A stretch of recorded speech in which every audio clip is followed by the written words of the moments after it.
Welcome back. Let me check my notes here and, yes, a TagStudio update video. So that means the last one must have been, a week ago? 2 weeks? Was I doing these monthly? Let me check real quick. Oh, no! Okay, yeah, it's been a little while. Maybe not 30 years, but it kind of feels that way. So, a whole lot has happened since the last upload around here.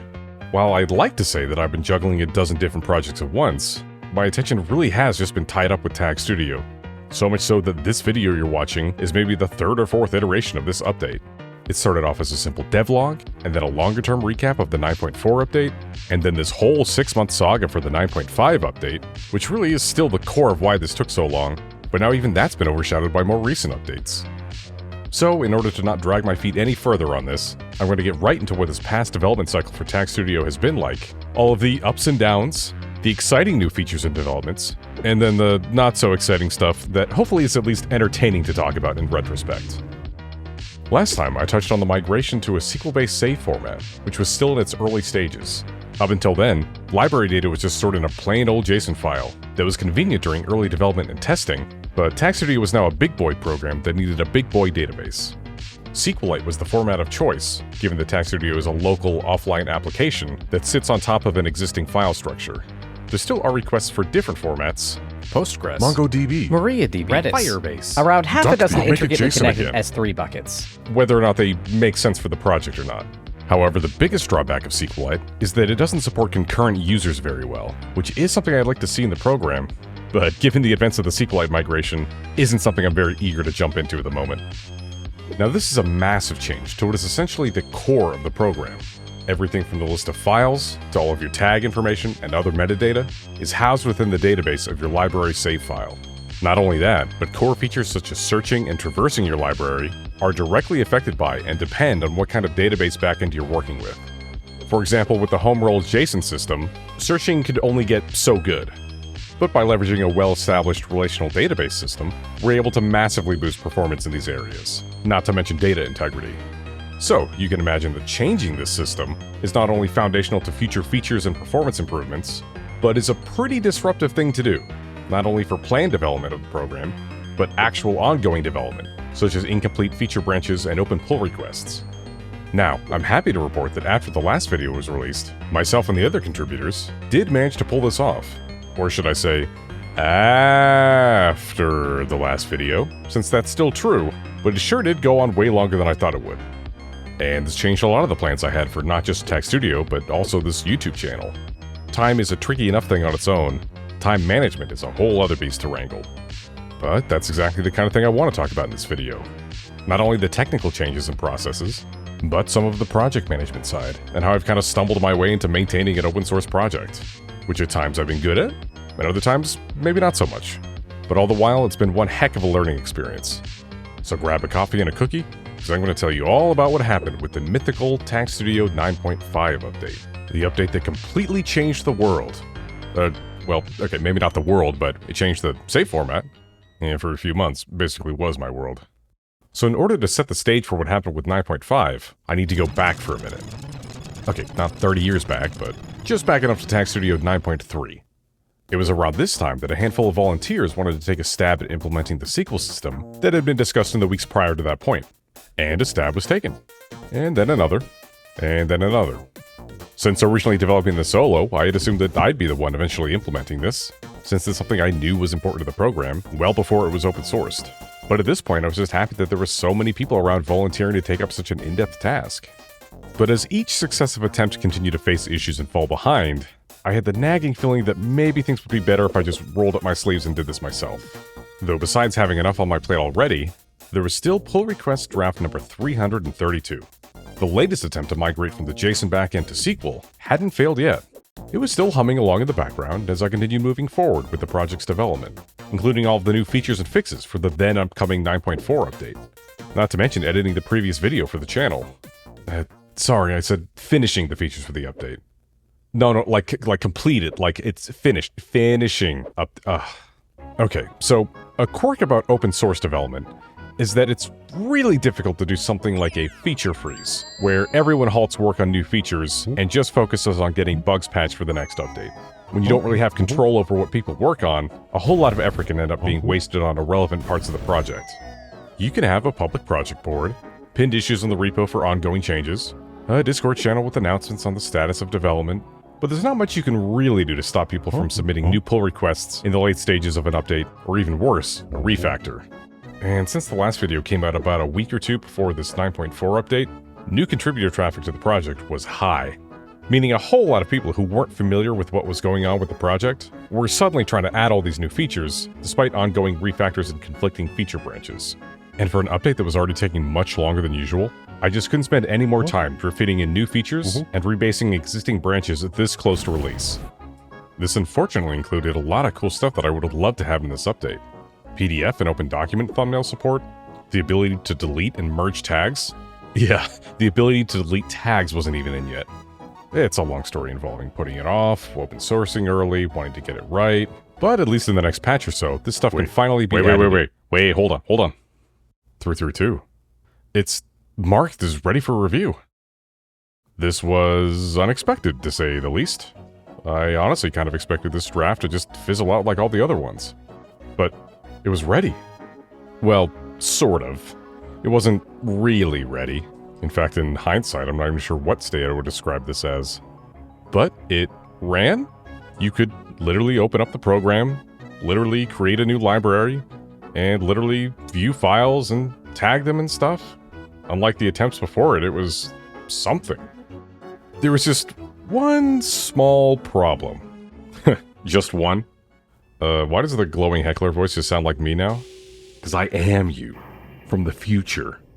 Listen here, buddy. You're about to make a huge mistake. This doesn't make any sense. Oh, it'll make sense. But by the time you figure it out, you'll be locked in this cursed path you've been walking down. No, I mean this bit doesn't make any sense. I'm already telling the story from a future tense perspective. It doesn't make sense for another future me to show up when I am the future me here. This is for the 12.0 update, right? 12? Just how long am I going to be working on this thing for? Whoopsie, gotta run. Oh, but by the way, you're going to get a very angry letter from the IRS in a few days. Just a heads up. So, 332, which had just been marked as ready for review, wasn't built upon the 9.4 code that was just now getting ready for release. No, it was still built upon the aging 9.3 code, which at this point was an entire major update behind. You see, 332 was changing the underlying backend code for which a good portion of the program's features rely on, which meant that any new fixes or functionality that was being developed for 9.4 or beyond was likely to cause conflicts with 332 and vice versa. These merge conflicts are an inevitable part of software development in groups, and it's not like they're not fixable, but it can be a good amount of manual work. Though normally you're supposed to manage your project in a way that minimizes these.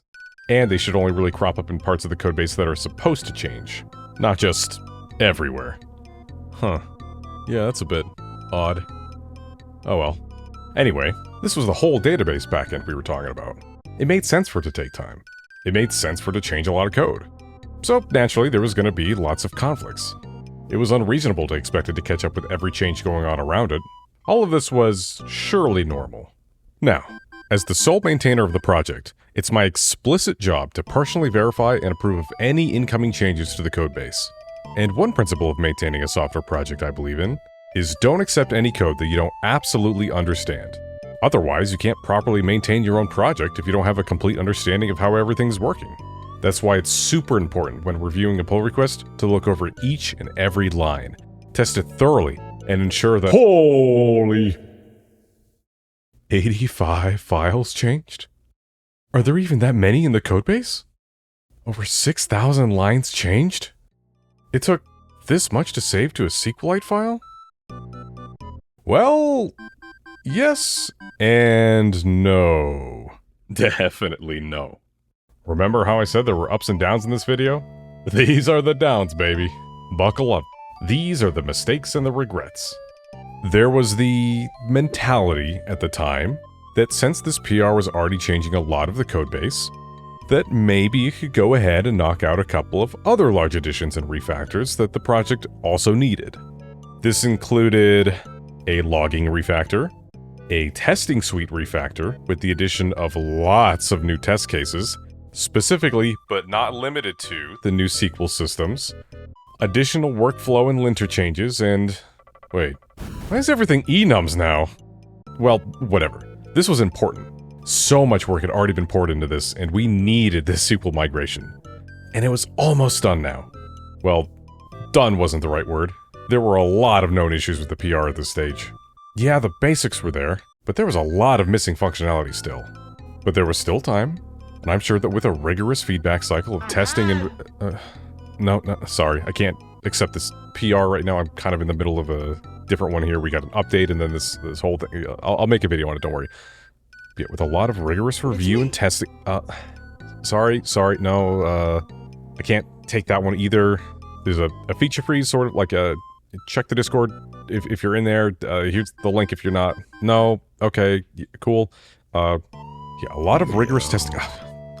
Okay, no. This PR is roadblocking the rest of the project. It's already an entire version behind, and it's already shown that it can, well, at least run. I don't want to have to make this PR bend over backwards to catch up with an endless stream of other incoming pull requests. And so what if everything was changed into enums? Maybe the SQL system just needs that. So, in order to try and coordinate all of this, I put together a game plan.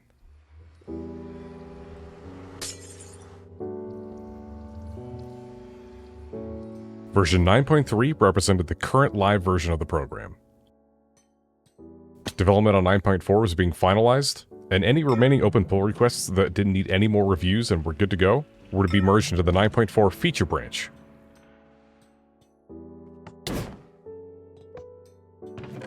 Meanwhile, 3.3.2 would be merged into the 9.3 based main branch.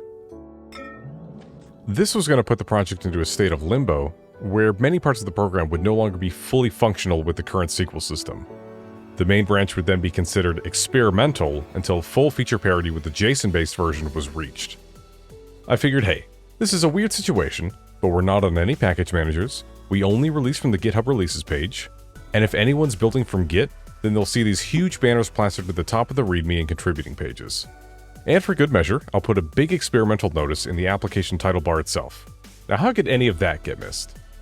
This stretch of time here is where we'd fix up any broken or missing features from 3.3.2, port over all the work done in 9.4 since it couldn't be merged directly, and direct any new pull requests to point towards the main branch.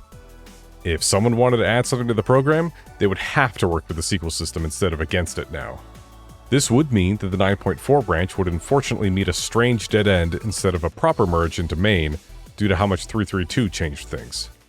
Once feature parity with 9.4 was reached, the plan was to then start shipping some very early pre-releases with the intention of testing out the new save format with a larger amount of people.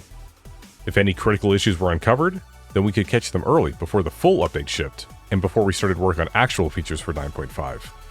Again, this was planned on being a longer release cycle than usual, just not this long. Now, could this have been avoided? Yes. Did this seem like the best solution given the circumstances at the time? Yes. Yeah. So, the plan was set. Development on 9.4 wrapped up and was shipped in early September of last year, and the impending merge of 3.3.2 into main was ominously approaching. In the meantime, we also got a documentation site up and running. Originally, I had a few cobbled together documentation files, along with a brief attempt at creating a GitHub wiki, but ended up going with the much better route of a statically generated doc site. All the content on the website is pulled from a folder of markdown files stored in the GitHub repo. Whenever one of the files is updated, the site automatically rebuilds to reflect the changes. It's actually one of my favorite things that's been added to the project. It's easy for both myself and any other contributor to update. Oh my gosh. It's happening. 332, it's being merged. 85 changed files. Over 10,000 lines of modified code. I guess I'm just thankful I didn't have to do all that myself. Wait, 10,000 lines? And again, 85 files? I know this is supposed to be a big change, but that doesn't sound right. Well, it's merged. I guess now it's just time to get back to work.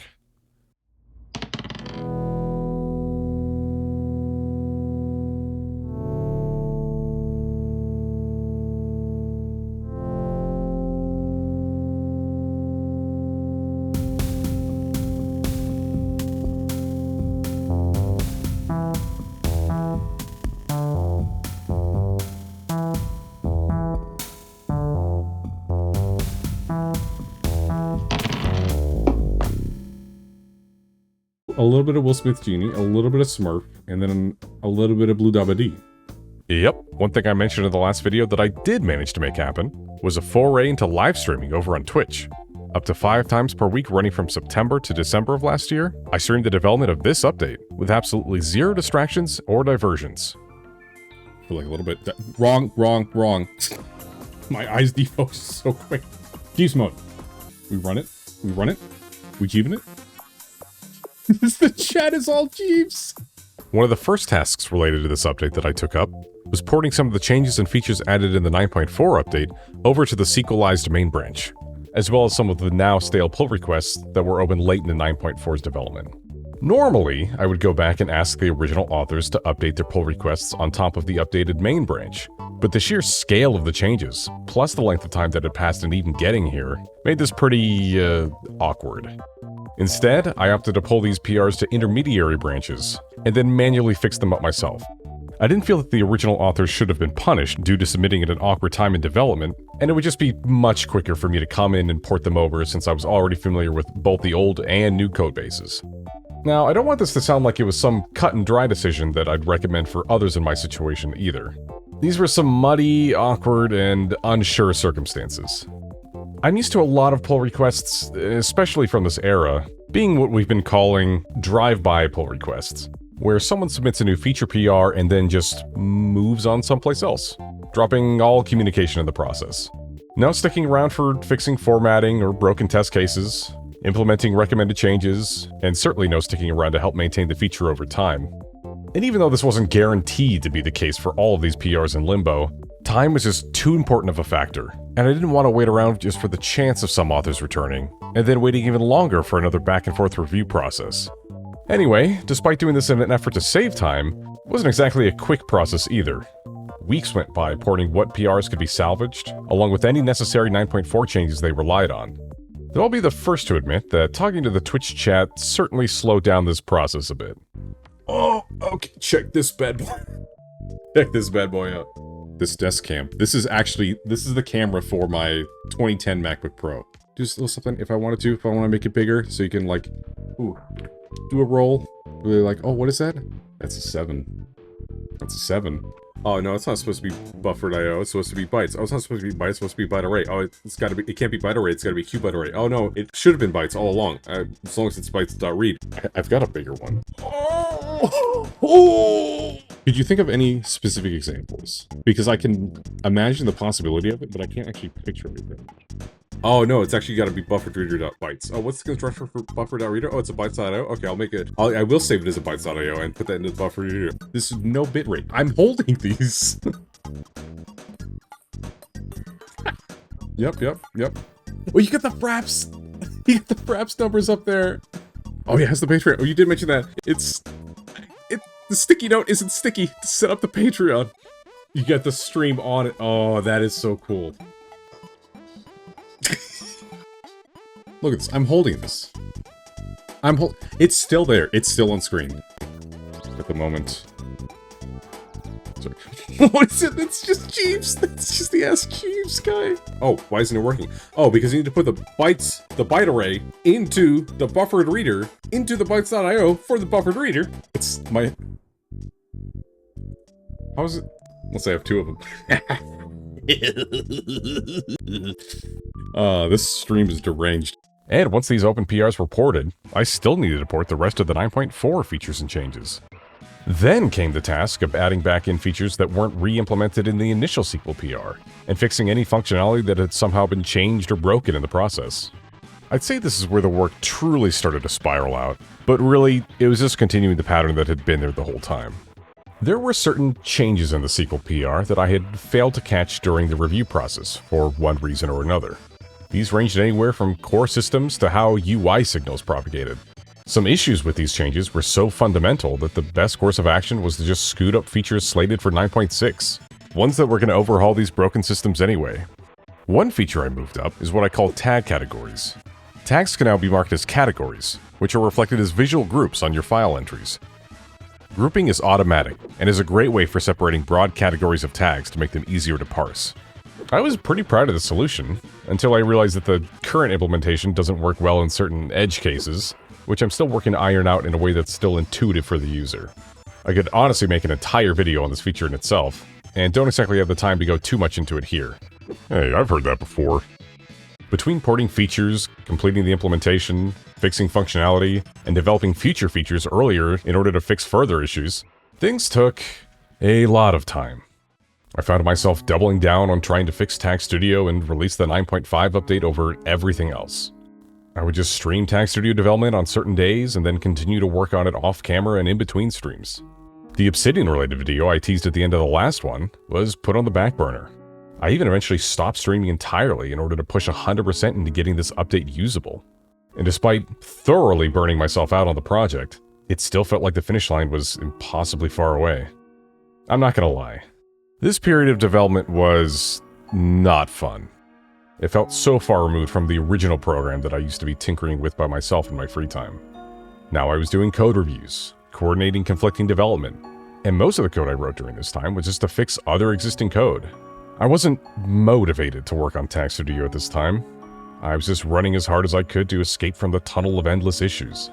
9.5 wasn't even something I was excited for anymore. It just represented the end of this little nightmare I found myself in. Into 2025, and towards the end of January, things were ready enough to put out a pre-release of 9.5 with the SQL backend in place and most of the core features fixed. Plus, a few new features and improvements managed to come along with this, like the improved search system, the tag category system, and a neat system for custom tag colors. And for context, all that took place during this little space between these two goals right here. And then after some more feedback, fixes, and improvements, in early March, it happened. TagStudio 9.5.0 was released in full. Congratulations to this year's graduating patch notes. Overhauled search engine based on performance SQL queries with full Boolean operator support, file type search, media type search, glob path search, and smart case search.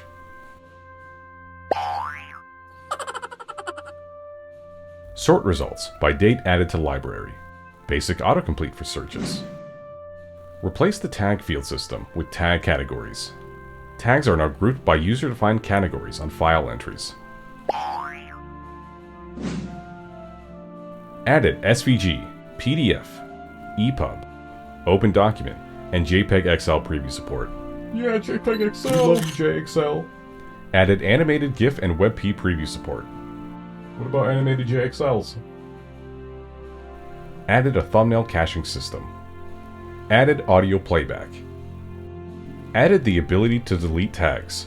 Freaking finally. I can't wait to delete all my tags. Custom user-defined colors and color palettes that include primary and secondary colors. Ooh. Oh. Official translation support, with several new languages added.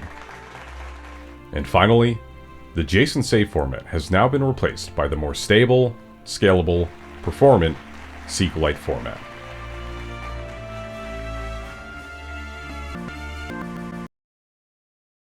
While it was a difficult road to navigate, I want to thank everyone who helped make this update possible. From the initial SQL PR, to the subsequent patches and features and everything in between, this effort was far more than just my own contributions. Sure, it was far from smooth, and being stricter about how I ran the project and what kind of code should have been accepted would have avoided many of the headaches, it was still a learning experience at the end of the day. Before TagStudio, I had never maintained an open source project, but now I've got some worthwhile experience with that under my belt. Experience that's already improving how I run the TagStudio project, and that I'm sure will continue to apply to more open source projects in the future. When I work on a personal project, it's like I'm dedicating my energy to a single gear in a row of potential efforts. That gear may then turn other gears, which produce results on their own, good or otherwise. Traditionally, I've struggled with switching gears to other projects easily. There tends to be a high amount of resistance when attempting to stop what I'm working on now and start up momentum on something else. This often leads me to just double down and try to finish whatever project I'm working on in order to get the gear out of the way so that I have to pick something else to work on. But in the case of a large or potentially limitless project like TagStudio, the gear will just never be gone, and the more effort I put into turning it, the more likely I just end up burning myself out. And sometimes my own gear just doesn't spin, no matter how many times I just smack it or yell at it. But even though there's these limitations seemingly baked into my system, that doesn't stop me from trying to work my way around it. When live streaming TagStudio development, I wanted to double up the gears to try getting progress on TagStudio made while still producing video content. And while that sort of worked, both gears turned dramatically slower, and I had to put a pause into that approach. The only way for me to accomplish what I want, it seems, is to address the core problem I have of switching gears, while keeping a bird's eye view of what machinery those gears are actually powering, if anything at all. Maybe none of that makes sense to you. Keeping gears powered and switching that power on the fly may just be second nature to you. And honestly, I hope that's the case for you. But if you've got a gearbox like mine, then maybe this whole thing resonates a bit with you. And maybe we'll figure out something together. But if you're watching this, then hey, you're watching me knock out a project I've been grinding my gears against for an entire year. Whether this video came out the way I wanted it to or not, it's complete. I've managed to share another thing that I've made to an audience willing to watch this far, and I can't thank you enough for sticking around. So with another chapter in the books, I hope I'll see you all again soon for the next one. I've been Travis, and thank you. For smashing that like button, obliterating that subscribe button, and annihilating that notification bell.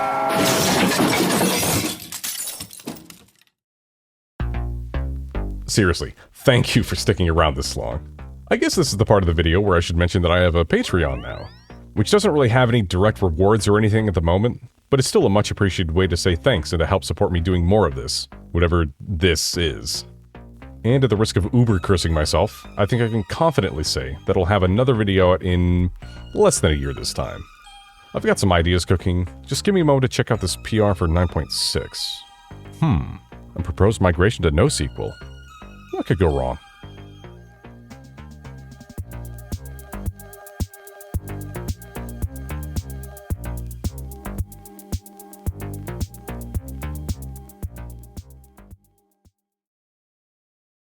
It's me,